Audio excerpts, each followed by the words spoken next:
Friends, colleagues and listeners, here we are now. We've got another podcast, and I've got a couple of my favourite characters and guys that I work with on a regular basis, and we'll explain why we've got them on in a couple of minutes. But the people I'm talking about is Urs Wiesendanger.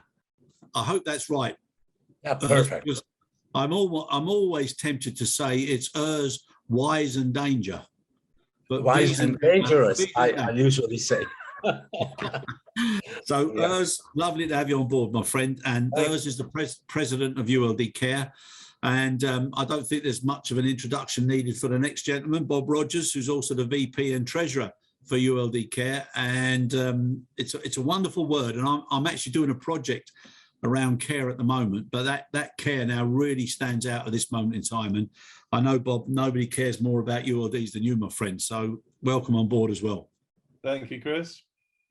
Now, why are we talking now? Okay, so the guys are gonna jump in a minute, and we were just talking before we came on air, and without being too crude, there's a real mudstorm coming, and people need to be aware of what's happening because we've got so many elements now coming into the industry and into the business. If we're not careful, you know, things are going to magnify. And I've always been a believer that if you don't pay attention to the trivial many, the critical few is going to come in and swipe you and knock you off your feet. So, guys, I've mentioned that now, and without being too cryptic, you lads can jump in and give the details. But as far as pallets are concerned and ULD-Care, we've got a better insight than most as to what's coming. So I'm going to put it over to you. So Urs and Bob, what's coming on the horizon? Well, if you'll give me the speaking spot here for a second or two, unless anybody in this industry, unless they've been living under a rock for the last year or two, they have been painfully aware that the whole logistics of freight equipment is a nightmare. I mean, it hit the headlines when it comes to the maritime industry, but it's been just as bad when it comes to the air cargo industry. It's just not quite reached the front pages of the Financial Times. And the critical item is the shortage of pallets. They are just simply not moving fast enough in the system. And a really big part of this issue is that the pallets do not come back from the freight forwarding community quickly enough. Yeah. We've done a lot of research recently, and we have come to the conclusion that something like 5 to 7% of the world's PMC fleet, which is a number around 20 to 25,000 PMCs, are currently sitting in freight forwarders' warehouses because they haven't been incentivized and they haven't found the time and energy to return them. And here's the thing, 25,000 PMCs is 640 Boeing 747 ship sets. That's 640 aircraft sets of PMC. How can the industry be expected just to not have this stuff? So when people find out that, oh, sorry, we can't ship your cargo because we haven't got any pallets, and they think this is being made up, it's not. It's a fact. But Chris, and I want to talk about, this is the past. This is already going on today, but much worse is about to come, because the components that make up a pallet comprise of a big sheet of aluminium and 4 edge rails and a pile of rivets.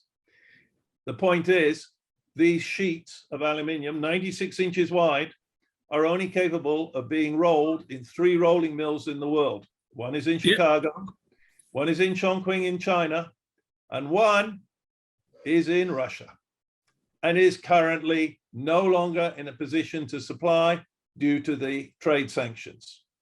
This takes out about 40% of the world's air cargo pallet production. And I can only guess at the impact of that, because the airline industry has been dealing with the inefficiencies for the last 18 months by just simply trying to buy more, rent more, get hold more for any possibility. But now more is simply going to go off the radar. There ain't any more. Finish. Yeah. But it's something that's been creeping, or just crawling up on us for a long time, because the commercial pressures and the commercial disparity with operations, where there's a concession to allow forwarders to keep the units for more than they should do, and a lack of collection of demurrage charges, those are all added up, and they've been going on for a long time, and this is now culminating in something that's going to cause a huge problem for the industry. Absolutely, Chris. And I mean, here's the thing: aircraft ULD, airline ULD are an outlier. The shipping industry universally charges for late return of equipment. Road transport, ditto. Rail transport, ditto. But for some reason, the airline industry has allowed this to develop, just as you say, giving all the power to commercial and leaving the operations people to sort out the mess. And and as an industry now, I mean, everybody, and not just our industry, but everybody is looking at what's happened after the pandemic as an opportunity to get rid of the legacy of errors and waste and things that weren't as productive or as efficient as they should have been. And it's a chance to bring back better and, make things matter in a different way, and also to lead the business and the people in a different way. So, Urs, I know this is a frustration of yours as well, but why have we got so many problems with dealing with such basic common sense issues within the industry? Well, okay, this is not something new. This started with the introduction of ULDs like some 50 years ago. And as our organization is the organization when you talk about operational standards and SOPs for ULDs and logistics and do business right, we have tried for years and years to attack it or better it by making arguments on a financial side. Yeah. Obviously, this has not been all that successful because nothing has really changed. And this ULD, which is basically a tool or considered as a tool, I'd like to say no ULD, no business. Okay, none of this worked. But now things have changed because of the world situation today and COVID. We need to make a leap and do things different. We can't go on doing it traditionally as we have done for years and years. And what has now come, and we shifted gears on that by communicating to the industry without trying to be alarmist, we're trying to avoid a crisis. Yes. Because the crisis, the crunch is coming, which will affect the whole chain. It'll affect the forwarder, the GHA, the airlines. If there is no availability or late availability, it will affect your business. We're trying to avoid that. You've seen what's happening with ocean freight. And I believe Bob has explained why this is happening, because you won't be able, as you were in the past, just call up one of the suppliers and order 1,000 more or whatever you need. It could be that's not available. So what are we going to do then? We have to be more efficient and take it serious on the accounting of the logistics when we provide others like forwarders with airlines pallets, but they don't come back in a reasonable time. So this is what we're trying to flag. And I believe we also have mitigating tools that can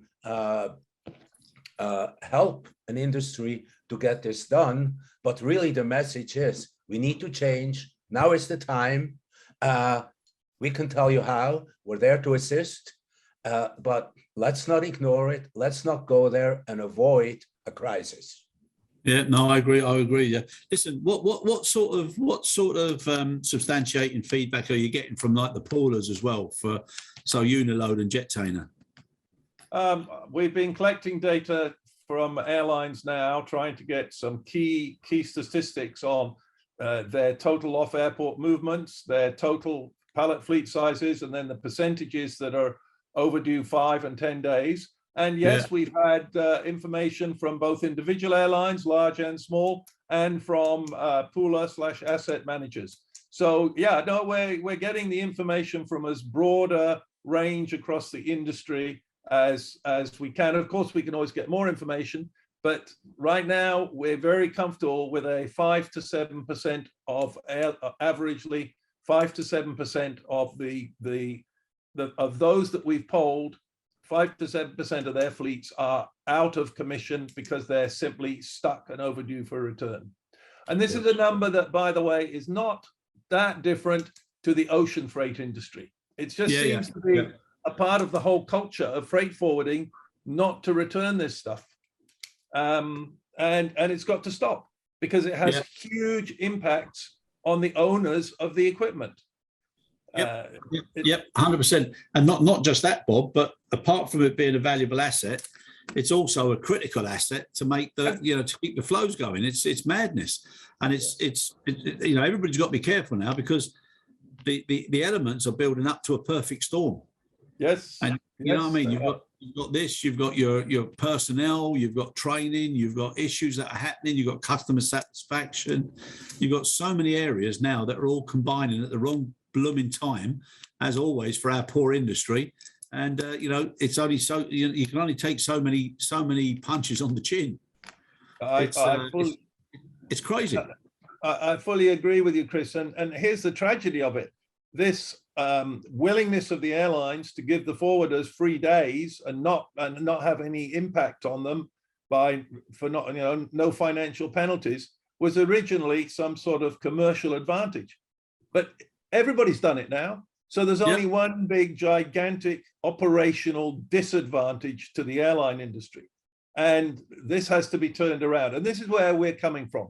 We are trying to address this at an industry level. 1 or 2 airlines are already trying to do this. And good for them.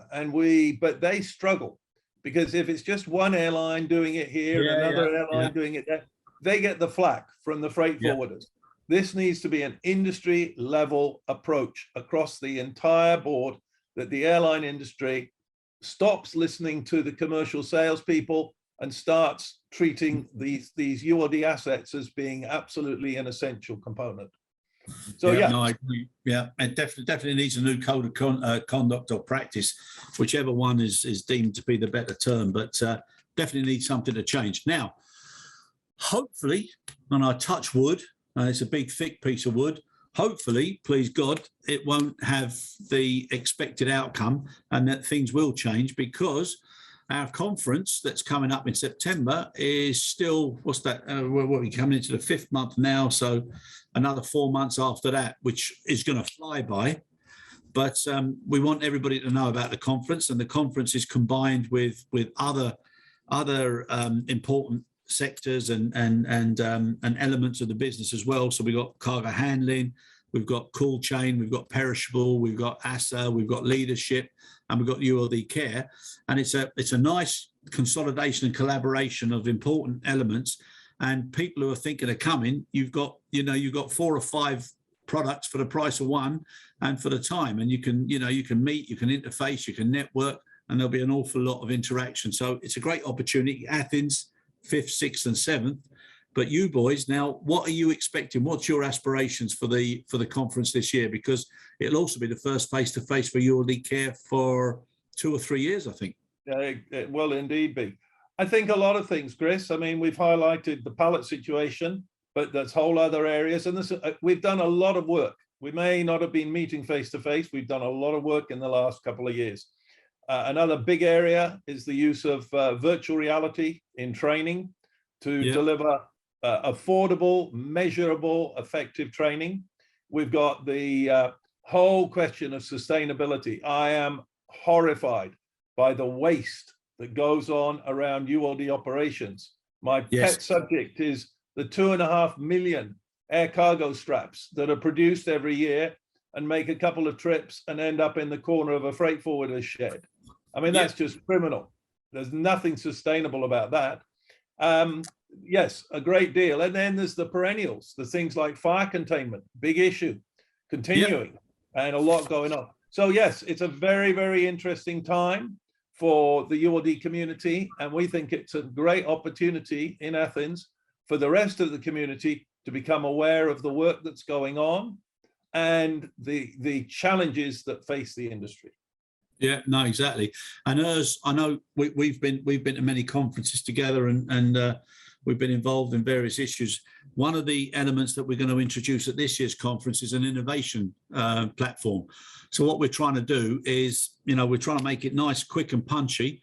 People are being given 15 minutes. So anybody who's got an innovation, they've got 5 minutes to pack in the detail about what the product or the service is, 5 minutes to then also sell why it's important for the industry to take it up or for customers to approach it, and 5-minute Q&A. And then there's going to be, everybody's got the opportunity to have their own booths so that they can have a lot of network in between. But it's going to be very punchy. It's almost like a Dragon's Den type concept. So I think lots of the things that are being done by ULD-Care and also by members of ULD-Care, they're going to have a great opportunity to pitch themselves against everybody else in the industry at this particular forum.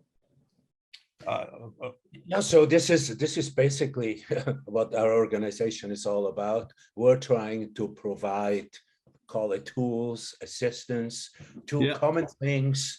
Doesn't matter if it's a forwarder or an airline or a GHA, because when it comes to handling, building up, breaking down a ULD, transporting it on board the aircraft, it's basically, it touches everybody. And we believe now is the time, because with all the drain of the skill with retired people and COVID and kind of a lack of training globally, what we want to pitch is we have a code, ULD-Care, Code of Conduct for ULD. We should recognize the 10 steps. Very simple, because this is really a matter of compliance. It's not rocket science. It's just the will to do it. We also, when we talk about innovation, we are in the process of upgrading. It's more than upgrading, re-engineering our control tool of tracking ULDs out to another temporary owner. And the big news is there, we're actually now going to include not just between airlines. We're going to expand it to forwarders that we can track it. We can expand it to GAJs. We can expand it to the trucking industry. Doesn't matter. But we're taking advantage of the new reality in IoT. We're doing it on We're doing it on a blockchain platform. So message standards on whatever is no longer an issue. So we are extremely pleased to be able to showcase and have people have a look what we can provide to the industry to mitigate, to avoid crises like this. It's not about making money. It's about keeping the integrity of the operation and also keeping it safe globally with the same standards. Yeah, no, fair play to yours. Yeah, no, that's good. That's good. So, right, we've covered the potential crisis or the perfect storm. We've covered the, the benefits of and the innovation opportunities at the conference. So, this is just a little bit of a flyer and to try and get people to realise the opportunity of attending and also to get involved. So, just to finish, if I was to ask each of you for your last sort of pitch, why should people come to the conference, Bob? Again, because the best ideas come out of interacting across the industry. We've all been starved of that degree of interaction for the last 2 years, because we all know that it's in having conversations that are not necessarily scheduled in a Zoom call, but happen during an accidental meeting during coffee breaks when somebody introduces you to somebody else. This is when the new ideas get born. And yeah, it will be great to get back face to face again and actually have some progress. And not to say we're not making progress, but I believe it will be the cream on the cake. Oh, fair play. And as the president of ULD-Care, what would your sales pitch be? The trailer for the movie, what would it be? the trailer for the movie, but that we all, you mean about the Athens conference? Well, the trailer would be, we're all zoomed out. It's time for us to go face to face, because there is a lot to be said for that, and have an opportunity to welcome some new faces.